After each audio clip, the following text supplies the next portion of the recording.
Hit TV YouTube channels లో మీ వ్యాపార ప్రకటనలకు మరియు ప్రమోషనల్ ఇంటర్వ్యూస్ కోసం వెంటనే సంప్రదించండి. నిన్న ఎమ్మెల్యే మాట్లాడిన అంశాల గురించి కూడా నేను ప్రస్తావిస్తూ ఉన్నా. మళ్ళీ చెప్తా ఉన్నా. ఏదైతే కౌరులు చెప్తా ఉన్నాడు, నేను చెప్పాను దేవుణ్ణి రాజకీయాల్లోకి లాగద్దు అని ఈ అంశాలు చెప్తున్నాడు. ఇది రాజకీయాలు కాదు, నా యొక్క నిజాయితీ, నా యొక్క సచ్చీలతని నేను నిరూపిస్తున్నా. అంటే నేను తప్పు చేయలేను అని ఎక్కడికైనా వచ్చి నేను ఒట్టేస్తాను. నేను తప్పు చేయలేదు. తప్పు చేయనప్పుడు అసలు నేను ఎందుకు భయపడాలా? ఒకవేళ నువ్వే కనుక తప్పు చేయకపోతే నువ్వు శివుడి మాల వేసుకున్నావు కదా, శివమాల వేసుకున్నావు కదా, మరి శివమాల వేసుకున్నప్పుడు నేను ఖాళీగా లేను, నువ్వు ఖాళీగా ఉన్నావు అని అంటున్నావు. మరి నువ్వు గుడికి కూడా రాలేనంత ఖాళీయా నువ్వు? నాకు అర్థం కాల. మళ్ళీ నువ్వు మాట్లాడిన దాంట్లో వాడు వీడు అని మాట్లాడుతున్నావు. నోరు అదుపులో పెట్టుకుని మాట్లాడితే గౌరవంగా ఉంటుంది. నేను కూడా అదే స్థాయిలో పదజాలంతో మాట్లాడగలను. మరి నీకున్న సంస్కారం ఇదేనేమో, మీ ఇంట్లో వాళ్ళు నేర్పించిన సంస్కారం వాడు వీడు అండమేమో. నీ సంస్కారం ఏంటో ఏదో పెద్ద కౌరులు చెప్తా ఉన్నావు. నేను మళ్ళీ మొత్తుకుంటా ఉన్నా, ఎవరైతే ఆ వ్యక్తి 6 నెలల ముందు మాట్లాడారో, 6 నెలల ముందు మా పార్టీలోకి వచ్చాడని ఏదైతే పోలీస్ వారు స్టేట్మెంట్ ఇచ్చారో దాన్ని సవరించుకోవాలి. కరెక్ట్గా నెల 10 రోజుల ముందు వచ్చాడు, ఎలక్షన్స్ ముందు. మరి దానికి ఏ రకంగా మీరు ఆపాదిస్తున్నారో నాకు తెలియలే. నువ్వేదో పెద్ద ఆయన ఏదో మాట్లాడుతున్నాడనే పదాలు మాట్లాడు. ఇప్పుడు ఎలక్షన్స్ టైంలో ఒక్కొక్కళ్ళు 100 ఫోన్లు మాట్లాడతారండి. ఇప్పుడు ఈయన నాకు 100 ఫోన్లు చేయొచ్చు ఒకరోజే, లేదా ఈయన నాకు 50 ఫోన్లు చేయొచ్చు ఒకరోజే. అంత మాత్రాన నీ దగ్గర ఉన్న ఎవిడెన్స్ ఉంటే నువ్వు ఎంత పెద్ద మనిషినైనా నువ్వు బయటపెట్టు, నాకేం అభ్యంతరం లేదు. నువ్వేదో A1 A2 A3 అని మాట్లాడుతున్నావు కదా, A20 దాకా పెట్టుకోవయ్యా, ఎవడొద్దన్నాడు? ఎవిడెన్సెన్స్ ఉంటే బయట పెట్టమనే నేను చెప్తా ఉన్నా. ఇవన్నీ కాకుండా నేనేమన్నా అప్పుడు మేము ఉన్నప్పుడు గుడి దగ్గరికి నేను రమ్మన్నానా, కొబ్బరికాయలు కొట్టమన్నానా, ప్రదక్షిణాలు తిరగమన్నానా? తప్పే ఉంది. నువ్వు నీతి నిజాయితీ సచ్చీలత ఉంటే వచ్చి ప్రమాణం చేయడానికి తప్పే ఉంది. నువ్వు ఒక మాట కూడా తోలనాడి మాట్లాడు.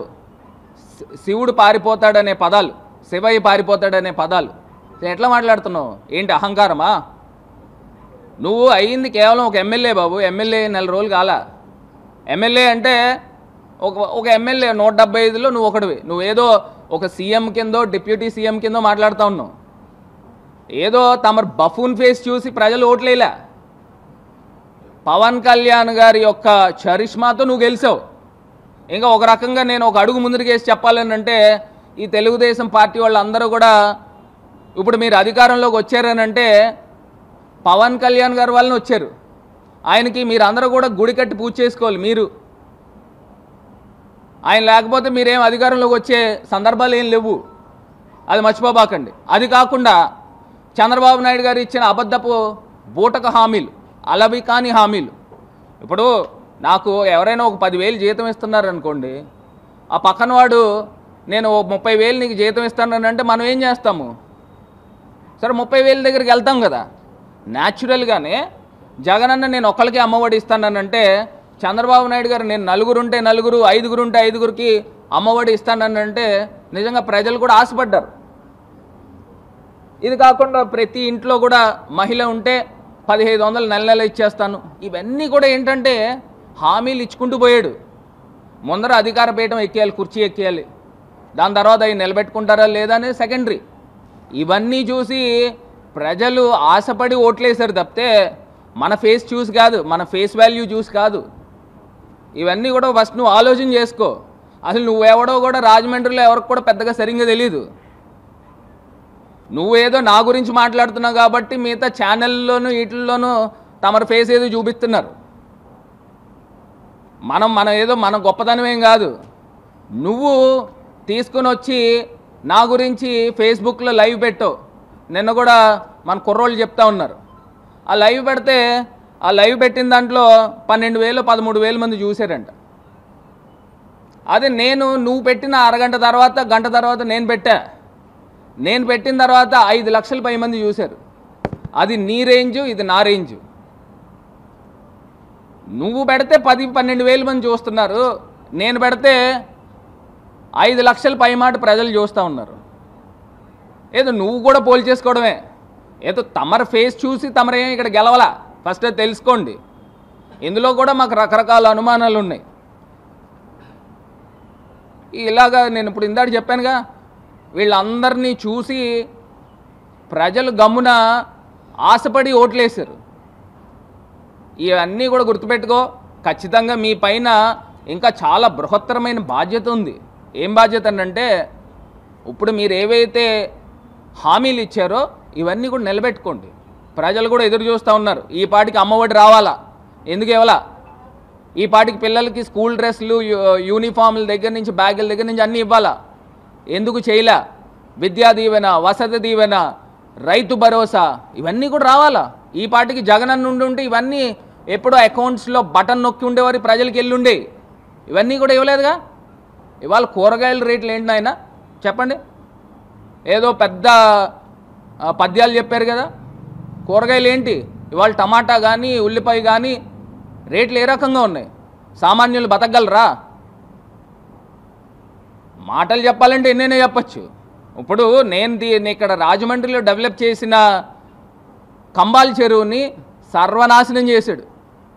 మొత్తం అక్కడ ఉన్న వాళ్ళందరూ కూడా ముక్కులు మూసుకుని వెళ్తున్నారట. నేను డెవలప్ చేసిన ఓపెన్ థియేటర్ గురించి, సుబ్రహ్మణ్య మైదానం గురించి అఖిలపక్షం వేశారు.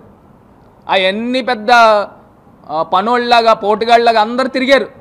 అందరూ తిరిగి తీసేస్తాం, మేము వచ్చిన తర్వాత తీసేస్తాం, డబ్బులను వృధా చేస్తున్నాడు, అది ఇది అని కాకమ్మ కౌరులు చెప్పారు.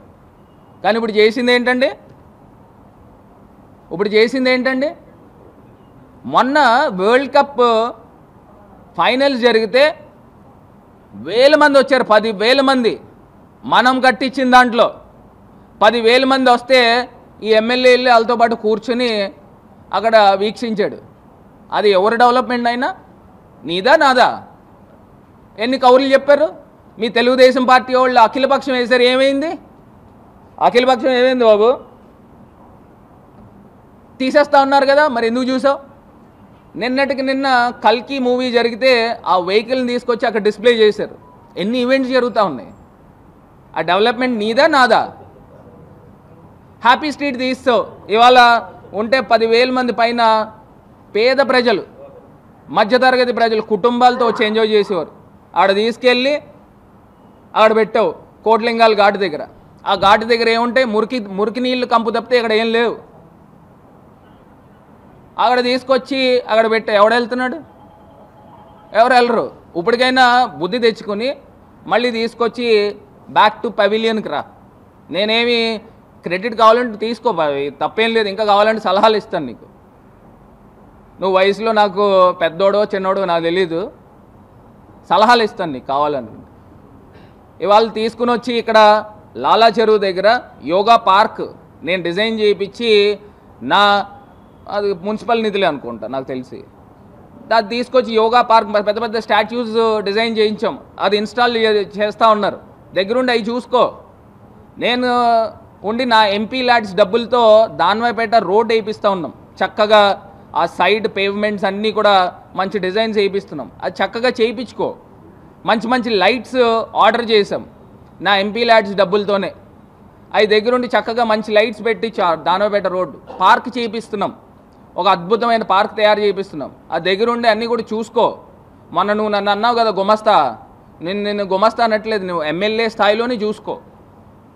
అదే రకంగా అక్కడ ఏంటి దాన్వైపేట పార్క్తో పాటు అంబేద్కర్ స్టాట్యూ, ఒక అద్భుతమైన కట్టడం కడతా ఉన్నాం. అంబేద్కర్ స్టాట్యూ పార్లమెంట్ భవనం కింద కడతా ఉన్నాం. అది కూడా దగ్గరుండి చూసుకుని చక్కగా చేయించు. ఏమన్నా సలహాలు కావాలంటే నీకు బోల్డ్ సలహాలు ఇస్తాను నేను. ఇవన్నీ కూడా నోరు అదుపులో పెట్టుకుని గౌరవాలు ఇచ్చిపుచ్చుకొని మాట్లాడితే గౌరవంగా ఉంటుంది. అసలు నీ గురించి నేను మాట్లాడడం, నిన్ను నేను స్టేట్ వైడ్ పరిచయం చేస్తూ ఉన్నా ఎక్కువగా. అసలు నేను ఎంత తక్కువ మాట్లాడితే నీ గురించి నాకు అంత బెటర్. నాకు కూడా నీకులాగా మనకంటూ ఒక స్వతహాగా ఆలోచన పెట్టుకో.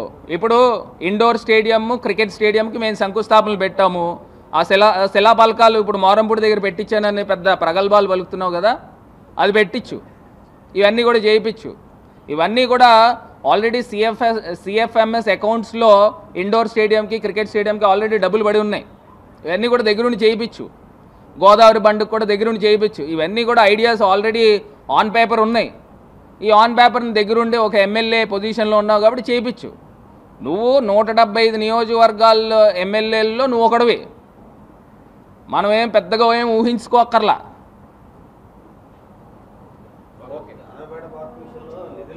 చర్యలు తీసుకోబోయా, మీరు ఎమ్మెల్యే కింద ఉన్నావు కదా, మీ ప్రభుత్వం ఉంది కదా, చర్యలు తీసుకో. ఎక్కడైతే తప్పిదాలు జరిగినాయో చర్యలు తీసుకో. నా సైడ్ నుంచి ఏమైనా తప్పిదాలు ఉంటే నా పైన చర్యలు తీసుకోమనే చెప్తున్నాము. ఏమీ లేకోకుండానే 25% కమిషన్లు అని చెప్పి పాంప్లెట్లు, లక్షల పాంప్లెట్లు ఊరంతా పంచావు.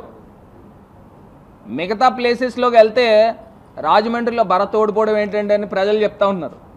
ఆయన ఓడిపోవడం ఏంటి, ఇంత డెవలప్ చేశాడు.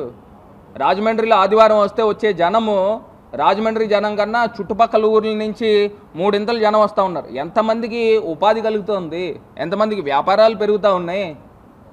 ఇప్పుడు మీరు ఏదైనా మాల్స్కి వెళ్తే కేఎల్ఎం కానీ లేకపోతే బంగారు షాపులు దేనికైనా ఆదివారం అనేది సెలవు ఎవరు వర్కర్స్కి, ఎందుకంటే అంత జనం చుట్టుపక్కల ఊర్ల నుంచి వస్తూ ఉన్నారు. అది మన తాలూకా బెంచ్ మార్క్. నేను మళ్ళీ ఛాలెంజ్ చేస్తూ ఉన్నా. 175 నియోజకవర్గాల్లో రాజమండ్రి ది బెస్ట్ నియోజకవర్గం కిందన తీర్చిదిద్దాం. దాన్ని కంటిన్యూ చేయి. ఇప్పుడే ఇందాక చూపిస్తూ ఉన్నారు కంబాల్ చెరువు దగ్గర పేరుకుపోయిన తుక్కు, మద్యం బాటిల్స్, ఇవన్నీ కూడా ఒకసారి చూసుకుని అన్ని క్లీనింగ్లు పెట్టించుకో. హిట్ టీవీ యాప్ ని డౌన్లోడ్ చేసుకోండి. ఇందులో short news, live news, entertainment movies అన్ని అవైలబుల్ గా ఉన్నాయి. Please download hit TV app. Hit TV app. Hit TV app ని ఫ్రీగా డౌన్లోడ్ చేసుకోండి.